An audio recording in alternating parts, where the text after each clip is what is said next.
Cities become tombs and silence becomes law. The lights never come back on. Power grids are fried, either by the electromagnetic pulse from the asteroid or by the overload from a planet scrambling to survive. Cities, once bursting with life, become cold, empty shells. Skyscrapers covered in ash cast shadows over streets filled with abandoned cars and frozen bodies. The silence is haunting, not because it's quiet, but because it's wrong.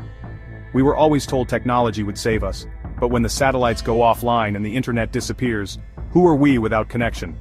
Emergency broadcasts fade, batteries die, governments vanish behind broken screens and boarded windows. Survivors don't know if they're the last people left or just one of the few lucky enough to keep breathing. Social order dissolves, not in a blaze of riots, but in slow, creeping isolation. Humanity loses its voice.